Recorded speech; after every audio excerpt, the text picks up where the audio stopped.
Bonjour à tous et merci. Donc, c'est un grand plaisir pour moi d'annoncer la remise du prix Uylacroix à Chloé Truong. Donc, Chloé a effectué sa thèse à l'Institut de minéralogie, de physique des matériaux et de cosmochimie et au Muséum national d'histoire naturelle de Paris, sous la direction de François Guyot, Aurore Gorla et Sylvain Bernard. Et comme Chloé va nous le présenter, elle a travaillé pour essayer de déterminer si les cheminées de fumeurs noirs qu'on trouve au niveau des dorsales océaniques et qui ont une eau très chaude peuvent héberger des traces de vie. Et vous allez voir qu'elle a utilisé une approche pluridisciplinaire qui va de l'étude expérimentale de minéralogie et aussi de microbiologie à la caractérisation d'échantillons naturels pour développer des méthodes et savoir comment est-ce qu'on peut identifier ces traces de vie dans les fumeurs noirs anciens. C'est un plaisir pour moi de laisser la parole maintenant à Chloé. Bonjour à tous et d'abord merci de m'avoir accordé ce prix et puis merci de me recevoir aujourd'hui pour que je puisse vous présenter mon travail de thèse. Donc justement, qui consistait à rechercher des biosignatures d'archées hyperthermophiles et en particulier dans les fumeurs noirs. Euh, hop, je vais mettre mon pointeur. Donc les fumeurs noirs ou en tout cas les cheminées hydrothermales qui sont riches en sulfure et en sulfate et qui ont été découvertes dans les années 70 justement au niveau des dorsales médio-océaniques. Donc ce sont des environnements qui sont très particuliers puisque l'eau qui sort ici des cheminées est très chaude, elle peut atteindre 350 degrés. C'est aussi une eau qui est très riche, très chargée en métaux, un fluide qui est anoxique. Et par rapport à l'eau de mer qui est environnante, qui elle est oxyque et beaucoup plus froide, d'une température de 2 degrés. Donc on va en fait avoir des gradients physico-chimiques très marqués entre l'eau de mer oxyque et le fluide, donc des gradients redox, des gradients de température. Euh, c'est pour ça qu'on qualifie ces environnements de milieux extrêmes. Mais finalement, ce sont aussi des oasis de vie. Donc, notamment pour la macrofaune, hein, on peut le voir ici, on a des cheminées qui... Autour des cheminées, on a énormément ici de crevettes. Et au niveau des micro-organismes, c'est pareil, on a une grande diversité de niches écologiques. Donc, par exemple, autour des cheminées, ce que vous voyez ici sur l'image de gauche, donc, tous les tapis blancs que vous voyez, ce sont des tapis microbiens. Donc, ici, essentiellement des espèces qui vivent à des températures basses, des psychrophiles, ou des températures modérées, ce qu'on appelle des mésophiles. Les panaches, eux aussi, que vous voyez là, ont été aussi relativement bien étudiés et abritent de nombreux micro-organismes. Et ça, on le sait puisque les souches qui vivent dans les panaches sont bien distinctes des souches qu'on trouve dans la colonne d'eau. On a vraiment une dominance de souches, cette fois hyperthermophiles à thermophiles, donc des souches qui vivent à très haute température. Et ce sont justement dans les fumeurs noirs que les souches les plus hyperthermophiles connues ont été isolées, donc des archées. On les a obtenues en fait en incubant des morceaux de cheminée en laboratoire. Et on a par exemple isolé cette souche, donc ici Pyrogobus fumari, qui peut vivre jusqu'à 113 degrés, et ici Methanopyrus candleri, qui peut vivre jusqu'à 122 degrés. Donc dans les deux cas, ces températures maximum sont estimées en laboratoire, puisqu'on n'a encore jamais pu faire d'observation in situ. On a quand même des pistes hein, pour imaginer que les cheminées puissent abriter la vie. Par exemple, parce qu'on a incubé des morceaux de cheminée et on a pu isoler des souches à partir de ça. Mais on n'arrive pas encore à savoir si on a vraiment une colonisation persistante de ces souches. On n'arrive pas à les observer dans les parois des fumeurs noirs. Euh, Ces parois, elles sont majoritairement constituées de sulfures métalliques, notamment des sulfures de fer. Euh, et pour l'instant, on ne sait pas si des hyperthermophiles, en l'occurrence, peuvent participer à la formation des parois de fumeurs noirs. Donc, on a quand même trouvé, en plus de l'incubation de morceaux de cheminée, on a aussi des analyses moléculaires, des marqueurs moléculaires qui suggèrent qu'il y a de la vie. Mais bon, il y a toujours le transport des biomarqueurs. On ne sait pas si la colonisation est durable, persistante.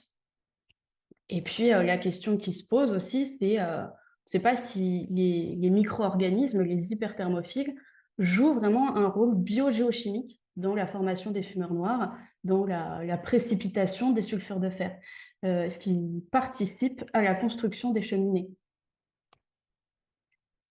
Donc, pour démontrer que le vivant colonise et participe à la formation des parois, on peut essayer d'observer des minéraux, puisqu'on sait, dans plein d'autres environnements, que les organismes peuvent participer à la formation de minéraux via leur métabolisme notamment. Donc potentiellement, ils pourraient permettre, ces minéraux, de témoigner de la présence de cellules, sans avoir à observer les cellules directement. Il y a je passerai sur les détails, mais il y a énormément de problèmes techniques pour réussir à les observer in situ. Et ça, ces minéraux formés via le métabolisme microbien, c'est ce qu'on appelle des biosignatures, en fait, des traces de vie, donc ici des biosignatures minérales. Donc, je l'ai dit, on a beaucoup de sulfure de fer, on a une dominance de sulfure de fer. On a par exemple des pyrites, donc, qui est le minéral sur lequel j'ai consacré la plus grosse partie de mon travail. Dans les fumeurs noirs, on a aussi des sulfures de cuivre fer avec la chalcopyrite et des sulfures de zinc avec la sphalerite, par exemple.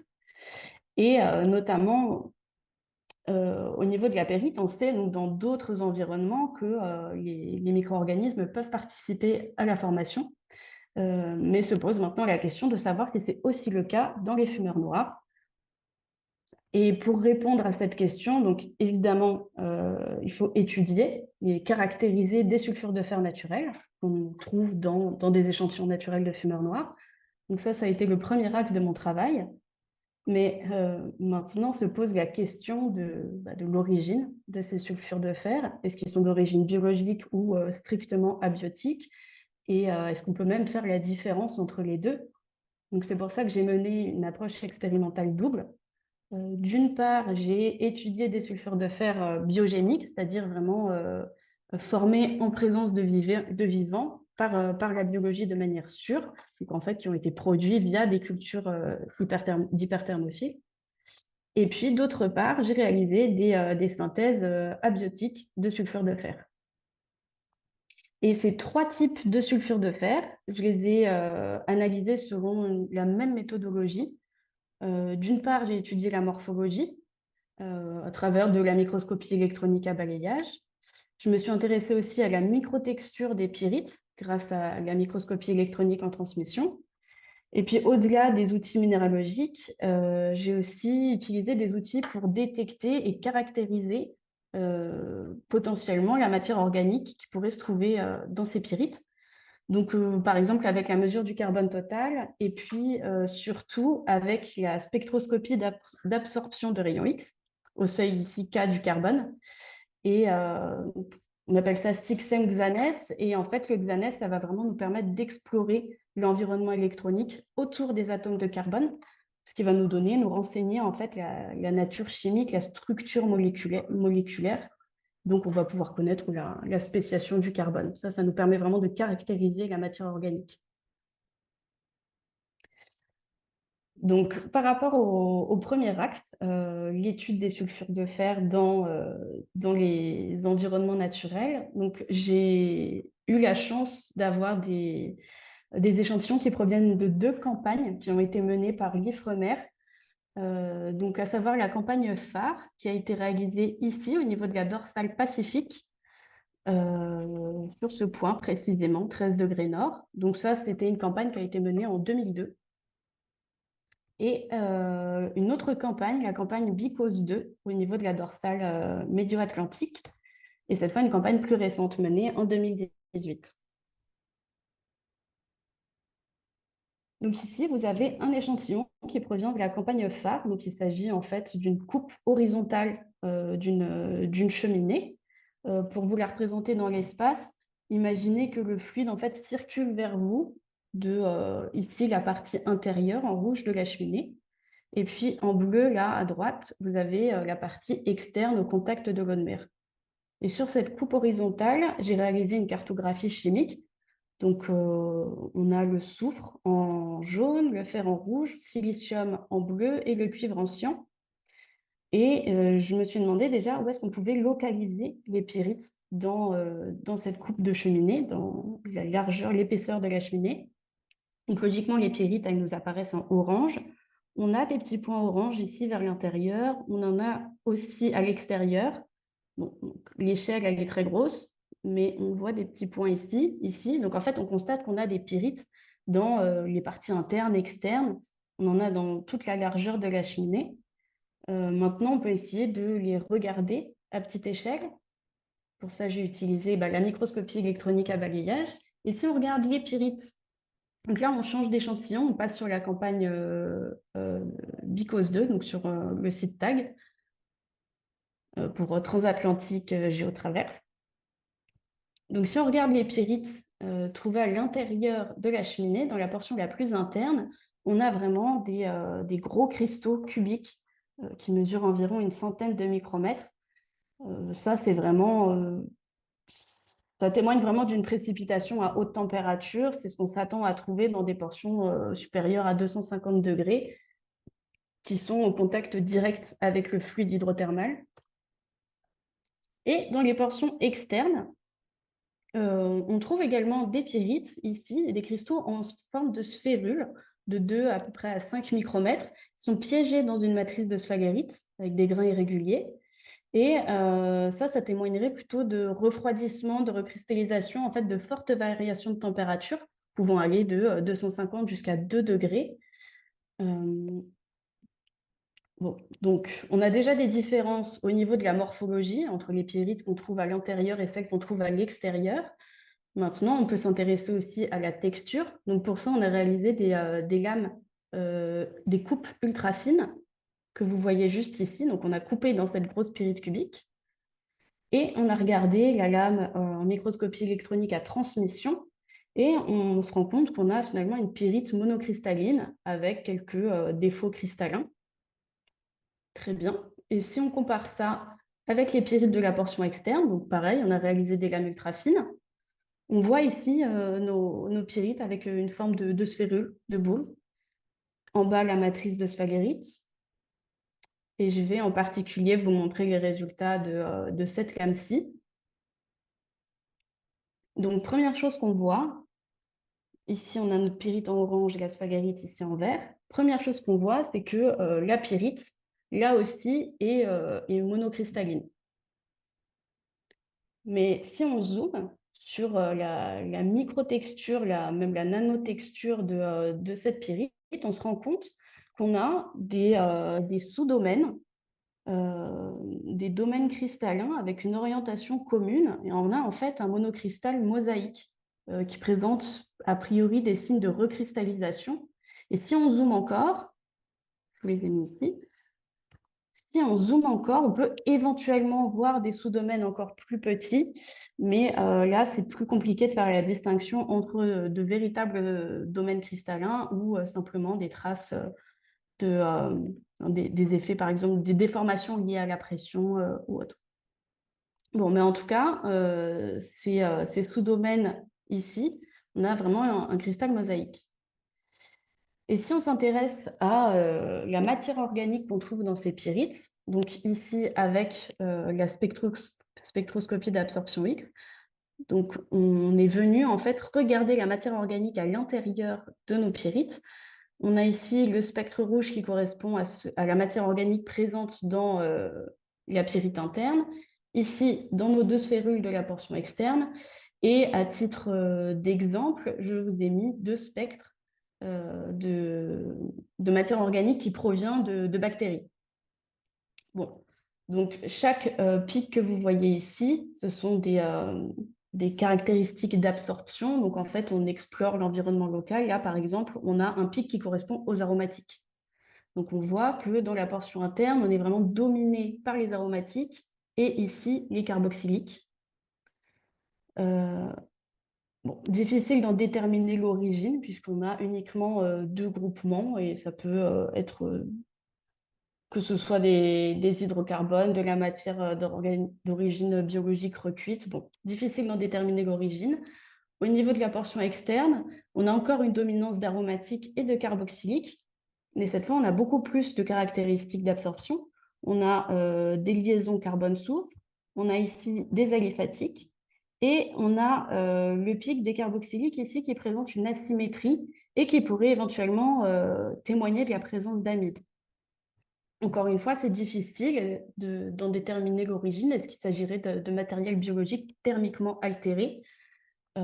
Sur la base uniquement de ces résultats, on ne sait pas, on ne peut pas déterminer l'origine biologique ou abiotique. Mais se pose la question de est-ce que sur la base de la morphologie, de la microtexture et de la nature des composés organiques, on va pouvoir, avec une approche expérimentale, faire la différence. Donc justement, pour ça, afin de chercher à différencier ces différentes origines des sulfures de fer, j'ai dans un premier temps cultivé des archées hyperthermophiles dans un milieu qui vient simuler en fait les conditions des fumeurs noirs, c'est-à-dire un milieu qui est riche en métaux, notamment en fer, et ce dans le but de produire des sulfures de fer d'origine biologique vraiment certaine. Donc là, c'est ce que je vais vous présenter dans cette partie.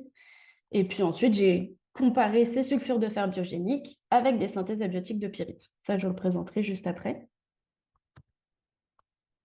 Donc, au niveau des cultures, je me suis basée sur les protocoles de Gorlas et al., puisque donc, ces études de Gorlas et al. Ont démontré que des archées en tout cas, de l'ordre des thermococcales, donc les thermococcales, ce sont vraiment des souches qui sont très représentées dans les fumeurs noirs, et Gorlas et al. Ont démontré que les thermococcales conduisent, l'activité en tout cas des thermococcales conduit à la formation des sulfures de fer, et donc la pyrite.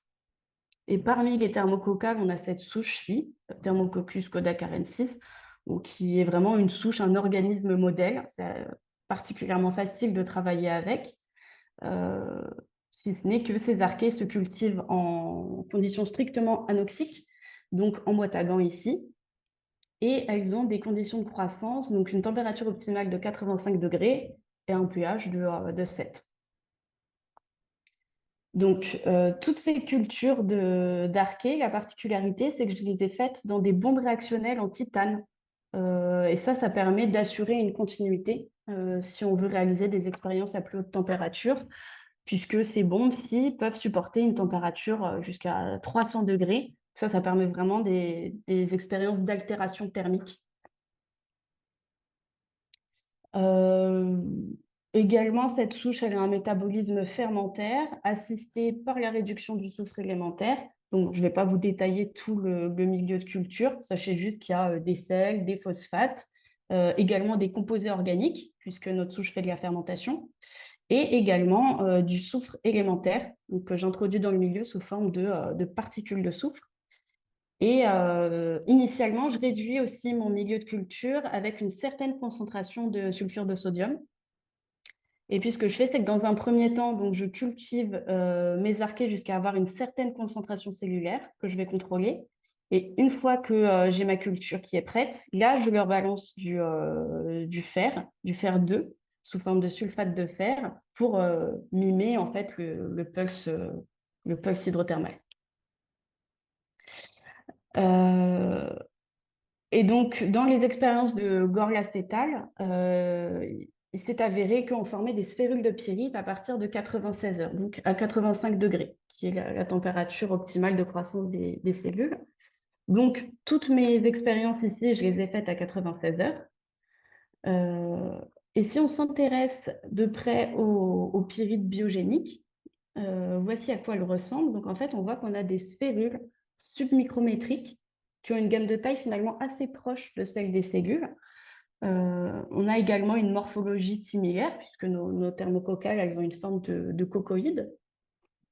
Donc ici, le spectre jaune que vous voyez correspond à celui de la pyrite, et le spectre noir-marron correspond à celui d'une matrice de sulfure de fer. Et on voit que nos pyrites ont vraiment un aspect lisse. Elles sont prises dans cette matrice composée notamment de grégite. Et de la même façon, donc on peut venir regarder la microtexture. La première chose qu'on voit, c'est que les sphérules de pyrite, que vous voyez, vous en avez une ici, on se rend compte déjà qu'elles sont pleines. Et si on fait de la diffraction électronique dessus, on se rend compte qu'on a vraiment des pyrites polycristallines, mais avec quand même une orientation commune au sein d'une même pyrite. Et si on regarde encore à plus petite échelle pour regarder la nanotexture, on a quelque chose euh, d'assez joli. On a en fait une microtexture avec des domaines cristallins qui sont très petits, d'une dimension caractéristique de 15 nanomètres. Bon, donc, étant donné l'épaisseur de la lame, de notre coupe ultra fine ici, c'est une centaine de nanomètres. Donc, on a un empilement en Z de ces domaines. Ce n'est pas évident d'en tracer les contours, mais à titre d'illustration, on peut en deviner un par ici. Et ce qui est intéressant avec cette microtexture, c'est que ça suggère vraiment de très fortes conditions de sursaturation. Et qui plus est, des domaines si petits vont avoir tendance, au bout d'un certain temps, à recristalliser. Donc là, pour qu'on les voit toujours à 96 heures, c'est qu'il y a quelque chose qui va venir les stabiliser. Et typiquement, la matière organique, ça peut jouer ce rôle lorsqu'elle se trouve entre les sous-joints de grains. Donc, pour vérifier ça, j'ai réalisé encore une fois de la spectroscopie d'absorption X au seuil du carbone. Donc là, je vous ai rajouté le spectre avec celui des pyrites naturelles. Donc ici, en orange, le spectre des pyrites biogéniques. On voit, première info, qu'on a effectivement de la matière organique piégée à l'intérieur et, euh, et que ce spectre n'est pas si éloigné dans sa forme globale de celui qu'on trouve dans les pyrites naturelles, de la portion externe. Donc, on a déjà deux infos qui vont venir caractériser nos sphérules de pyrites biogéniques. C'est que, d'une part, la formation des sphérules est liée à un phénomène de sursaturation du soufre dans le système, et d'autre part, la croissance est influencée par la présence de matière organique entre les sous-joints de grains, qui va participer à la stabilisation des nanodomaines.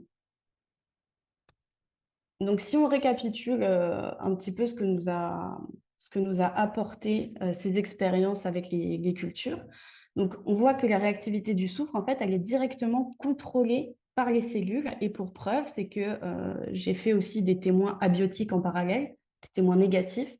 Donc, sans cellules, on a le même milieu de culture, même concentration de sulfure de départ, tout, juste sans cellules. Et on se rend compte que cette fois, on n'a pas de pyrite.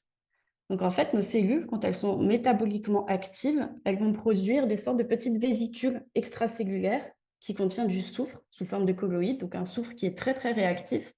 Et par ce mécanisme, elles engendrent des conditions de sursaturation locale et donc la précipitation de pyrite. Bon, donc ça, c'est ce qui se passe dans nos expériences en laboratoire. Mais dans un milieu naturel, on peut imaginer une autre source de soufre réactif. Et est-ce que dans ce cas-là, on va aussi former des sphérules de pyrite? Donc pour ça, j'ai fait des synthèses abiotiques de pyrite, mais en présence donc, de soufre réactif, à savoir du soufre colloïdal au lieu du soufre particulaire qu'on introduisait initialement dans les cultures. Et puis, j'ai testé aussi différentes sources de matière organique. Donc ça, c'est ce que je vais vous présenter en troisième partie. Et donc, ici, vous avez toutes les synthèses que j'ai faites. Donc, je les ai réalisées vraiment strictement dans les mêmes conditions. Donc, en tout cas, même montage expérimental, en anoxie stricte, même milieu de culture, mais dépourvu de toute forme de matière organique, puisque je voulais pouvoir contrôler celle que j'allais ajouter dans mon milieu. Mais en tout cas, j'ai donc même concentration de sulfure, fer. La seule différence par rapport à ce que j'ai fait avant, c'est que là, j'ai directement mis du soufre colloïdal très réactif à la place du soufre particulier. Donc, j'ai quand même fait un témoin négatif, sans aucune source de matière organique. Ensuite, j'ai testé en ajoutant du carbone graphitique, donc de grosses particules de carbone.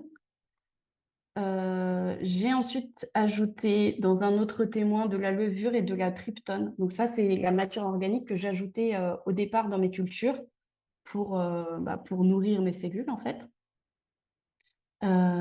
Et ensuite, j'ai également fait deux autres synthèses avec ici de la paroi de cellules. Donc en fait, j'ai récupéré uniquement la paroi cellulaire, vidée du contenu intracellulaire et de la solution dans laquelle elle nageait. et un autre témoin avec l'ELISA cellulaire. Donc cette fois, on a et la paroi et le contenu intracellulaire. Donc la seule différence en fait ici, c'est que les cellules sont mortes. Au lieu d'être métaboliquement actives, elles sont mortes. Et si on regarde ce que nous donnent ces synthèses, donc vous avez à gauche les sphérules de pyrite biogénique en tant que témoin, que référence, et ici les résultats des différentes synthèses. Donc la première chose qu'on remarque, c'est qu'on a de la pyrite dans toutes nos conditions. Vous voyez ici qu'il sort un peu plus blanc, sauf dans le témoin négatif sans matière organique. Donc ça déjà, ça nous donne une première info, ça montre que la matière organique réduit le soufre colloïdal en sulfure, donc la matière organique déjà participe à l'oxydoréduction du système.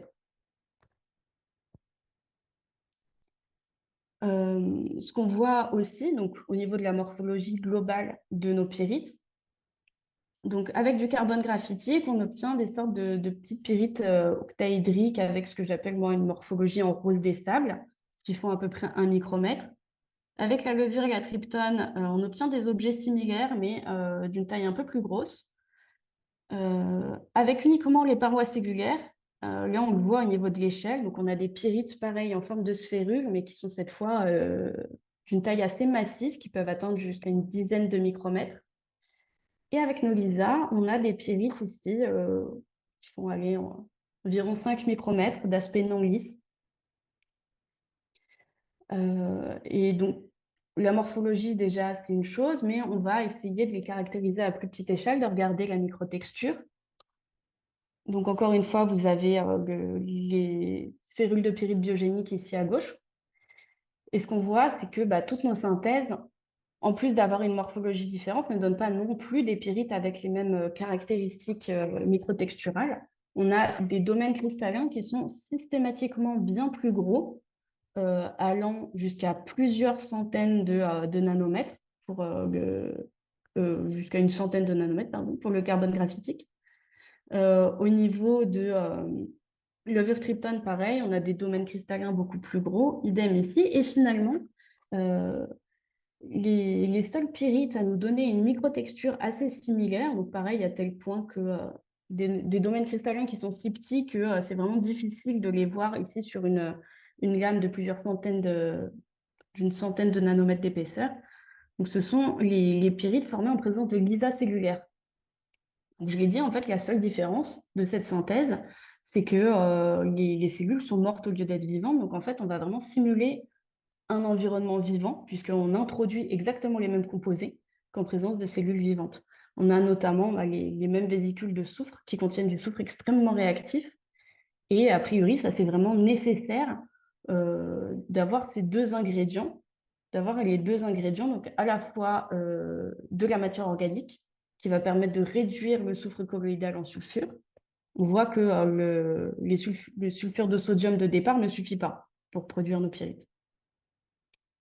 Et il nous faut également du soufre extrêmement réactif qui entraîne une forte sursaturation locale et donc de très petits domaines cristallins. Donc ça aussi, ça montre que finalement, les vésicules de soufre, elles sont plus réactives que le soufre colloïdal qu'on a introduit dans le milieu. Et puis surtout, il va nous falloir tous ces ingrédients vraiment au même endroit pour que la réaction se fasse et qu'on forme des sphérules. Donc maintenant, l'idée, ça va vraiment être de regarder si dans cette synthèse avec l'ELISA cellulaire, on va avoir quelque chose de similaire au niveau de la matière organique séquestrée à l'intérieur des pyrites. Donc, encore une fois, de la spectroscopie d'absorption X. Donc, vous avez le spectre des pyrites formés avec l'ISA cellulaire ici en marron. Et assez logiquement, on voit qu'on retrouve à peu près la même matière organique que dans nos pyrites ici biogéniques, ce qui est logique, hein, puisque de toute façon, on introduit les mêmes composés organiques au départ. Vraiment, la différence notable, en fait, si on reprend un peu toutes nos caractéristiques, la différence notable entre les pyrites biogéniques et celles avec les LISA, c'est surtout une différence de taille. Donc, on peut envisager que les cellules intègres et leurs parois vont venir confiner la taille des sphérules de pyrite. Ok, donc, pour conclure, qu'est-ce que cette double approche nous permet de conclure sur la nature des pyrites naturels? Donc, si on compare chacune des caractéristiques, ici des pyrites de la portion externe avec les pyrites biogéniques et les pyrites formées en présence de Lisa. Donc, on voit déjà qu'on a quand même une majorité de points communs, notamment avec les pyrites formées en présence de Lisa. On a une morphologie similaire, on a un aspect cellulaire, un aspect similaire. On a également une microtexture qui paraît semblable, et on a la présence de composés organiques avec de composés organiques similaires. Donc on a quand même une ressemblance, ça suggère que ces sphérules soient vraisemblablement des traces d'activité biologique dans les parois. Maintenant, pour autant, est-ce que on peut démontrer que ces sphérules se sont formées à cet endroit précisément de la paroi? Et est-ce qu'on peut sinon envisager un éventuel transport? Donc, on a dit qu'il nous fallait forcément une réaction locale à un moment donné. Donc, il faut pouvoir rassembler du soufre très réactif, de fortes conditions de sursaturation et de la matière organique pour former ces pyrites. Donc, une solution simple, on l'a vu, c'est simplement d'avoir des cellules à cet endroit. Mais pour être tout à fait honnête, on ne peut pas non plus exclure totalement qu'il n'y ait eu aucun transport abiotique de ces trois réactifs dans les fumeurs noirs naturels. Et puis, on peut ensuite envisager un transport de la spérule elle-même, donc pas de ces réactifs, mais de la spérule. Et dans ce cas-là, on peut s'intéresser à la matrice de sphalerite dans laquelle sont piégées les sphérules. Et ici, si on regarde à très petite échelle, on voit qu'on a finalement une relation cristallographique entre nos pyrites ici à droite et notre sphalerite, ce qui suggère qu'on a quand même une histoire thermique similaire entre les sphérules de pyrite et la matrice de sphalerite. Et bon, je vous ai parlé des points communs, mais il faut aussi relever les différences, à savoir la gamme de taille, et puis bon, quand même la différence de taille des domaines cristallins. Même si on a un cristal mosaïque, les domaines cristallins sont beaucoup plus gros dans nos pyrites naturels. Et ces principales différences pourraient s'expliquer par la maturation, l'altération thermique. Euh, mais pour autant, pour vraiment conclure, je pense que c'est vraiment important de continuer à faire de l'expérimental et notamment pousser des synthèses abiotiques avec des composés organiques plus complexes, par exemple, ce qui peut complètement se former dans les fumeurs noirs naturels. Et, euh, et puis peut-être porter aussi une plus grande attention à tout le contexte géologique, enfin, tout le contexte minéralogique autour. Voilà, je vais m'arrêter là. Merci.